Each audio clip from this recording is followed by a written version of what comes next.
Hello guys, welcome back to 1878 Blues. Again, Everton have been beaten by Aston Villa at home. This time it's 2-0, courtesy of goals from Ollie Watkins, which is his fifth consecutive game he scored in, and Emi Buendia, who always seems to score against Everton. I don't know why. Yeah, gutted, absolutely gutted. Angers me to the core, knowing that basically, if you want to sum this game up, Everton don't have a striker and Aston Villa do in Ollie Watkins. Everton have spent over 600 million and we don't have any replacements for Dominic Calvert-Lewin, who basically is this players in their late 30s, early 40s. It's even a Japanese, I think he's Japanese, some 55-year-old player who's playing in the Portuguese second division, probably has better fitness levels and injury record than Dominic Calvert-Lewin. Yeah, it's pathetic. Anyway, I think if we had Dominic Calvert-Lewin today, we would have won that game. There was chances which were just dying for Dominic Calvert-Lewin to be getting on the end of. I'll just talk about what happened in the game before I forget. Yeah, Onana could have been sent off on the second minute. A VAR review. I wouldn't say it was a red card, but you've seen them given. And yeah, that would have been disastrous if it was 10 men straight away. Yeah, we had a couple of chances. I think Ollie Watkins was through on goal. Could have done more with it, but thankfully Pickford round to his goal, which sometimes you can misjudge, and stops does a good stops Ollie Watkins from scoring. Big chances from Mope and Onana with headers. Onana's saved by Emi Martinez, a very good save. But I feel like them chances we should be bellying. But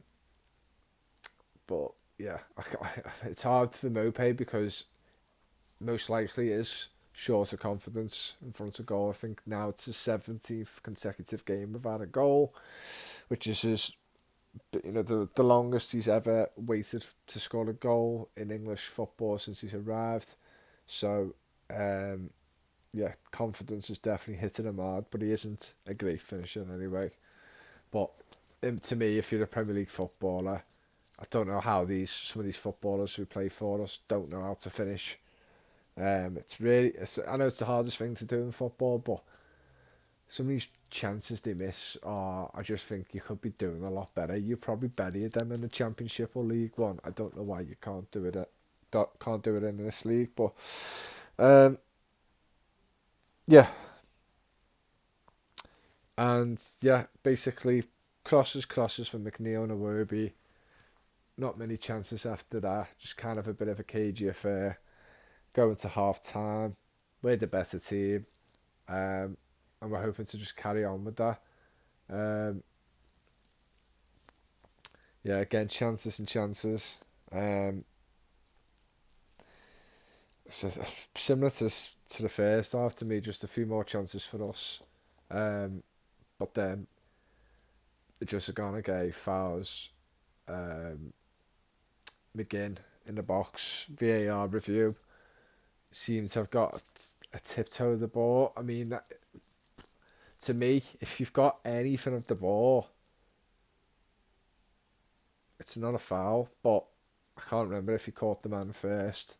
But then how are you supposed to get the ball? You know what I mean? If this players who get into the box, footballers these days are quite clever of the way they turn their body.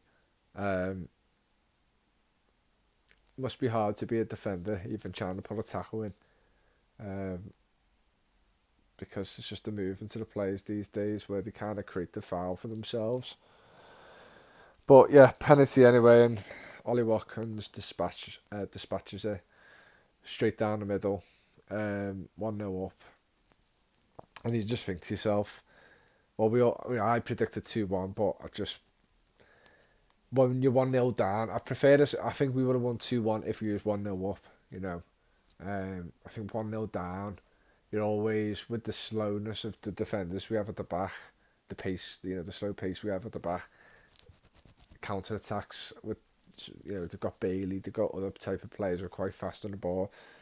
We'll be caught on the counter attack, and um, we had a few chances there and there. One cleared off the line. Alex Iwobi, a bit of a miss-hit shot, hits Conte somehow, and Mopé misses, or I think Mings just gets back in time. But it's just, yeah, it's just that sums Everton's attacking play up. Um, yeah, can't think of too many more chances, to be honest. Just, I think McNeil had a few chances, but um, yeah, even Villa had a few more chances before they got their second. Um, McGinn passes to Ben Deal on the left. I'm not gonna lie, I haven't got a fucking clue what Connor Cody's doing. I really don't know what he's doing. He's literally stuck in the mud. They say in football, when you're younger, when you first start out, stay on your toes, anticipate a movement, a sudden movement. Obviously, some players are faster than others. It is what it is. But don't. It was like he was proper standing, glued to the ground. He was so slow, frighteningly slow. It just looks so easy for Buendia, and he smashes it in the bottom corner. I don't know, he doesn't. He smashes it in the near post, which you could argue Pickford could have saved, but yeah, it's one of them. He did it at hard, like, but 2-0 and that's it. I mean, even 1-0 to me, that's it. We don't really tend to come from behind and win a game or pick up a point. It's been a rarity this season prior to Sean Dyche coming in. Yeah, and it's shite. It's shite. It really is. And to rub salt in the wounds as well, Tom Cannon scored for Preston today. Yeah, he hasn't been scoring loads himself. It's his first goal, I think, for them in like 8 games. But just the fact that he scored today, and we're looking at this team with just horrendous attacking players and play in general. It's not good. But if you could take a positive out of this, we played good. We played fairly well, and you need something to give you a bit of hope for the next few games. Obviously, we all know that we've got Arsenal away after this. Yeah, that's it. You could say that's a complete write-off, but we beaten them at our ground. I know it's at our ground, but we didn't win today, didn't we? So, and yeah, you could say Aston Villa's a bit of a bogey side, but um, you just don't know. And I think the title race is going to be as close as it can be. I think it's really going to be tight this season, to right to the end, with 3 teams going for it. Maybe for the first time ever. I don't recall 3 teams going for the title. I just think I don't think anyone's going to be runaway leaders. So you never know. They could drop points. You might pick up a draw. Anything to just kind of stop the rot away from home. And I was on the back of my mind going, we might lose Aston Villa. I think that's it now. Our home form is what we need to stay up. Sean Dyche hasn't lost a home yet. And yeah, you could think it's the end of the world, and then all of a sudden on Wednesday night we're bouncing because you've picked up a draw or a win at Arsenal. Obviously, when you look at it, it could easily be 3 or 4-0 to Arsenal if they're really on top form. But yeah, and I'm kind of glad Arsenal won as well, because if they lost, I can't imagine them losing 2 in a row. So we definitely wouldn't have won the game. So you just never know. You never know. And it's hard for me to predict with Everton, to be honest with you. If you want to bet on any team, never bet on Everton. They are all over the place in terms of their results. You just can't bet on anything. But no, I'm really gutted. It does, you just want to win. All I want to do is just win them home games and just give me that bit of belief where when you lose a home game now, especially to a team who have been inconsistent, like Aston Villa lost 3 in a row before this, it does just make you worry again. And we're dropped into the relegation zone as well, which doesn't help with Leeds winning Southampton, and West Ham beating Nottingham Forest 4-0, which is going to give them a massive boost of confidence. Where West Ham should nowhere near be they shouldn't be anywhere near the relegation zone, especially when they've got every line of the field with decent players. And they've got well more of an attacking threat than us, so they shouldn't be anywhere near where they are. But yeah, they've won 4-0. Maybe that might be damaging to the Nottingham Forest. They make 4, you know what I mean? You don't know. But yeah, it's not a great day. It really isn't a great day for Everton in general in terms of our own result and around us. If Bournemouth beat City as well, it'd be fucking horrendous. So, yeah, we're just gonna have to move on. We're gonna have to crack on. We're not gonna win every game. We know this. I didn't think we were gonna win every home game until the end of the season. I'm just really hoping. I mean, I can't imagine we'll lose every away game from now to the end of the season. We must be picking up points somewhere. Hopefully 3 points as well to put the less pressure on the home games. I feel like it's just all on the home games. It's the end of be all. Of course, I want to beat Aston Villa because they do me head in. But and you know, even Aston Villa fans on Twitter, they're saying like, you know, Everton actually was in that game. They should have took something out of it.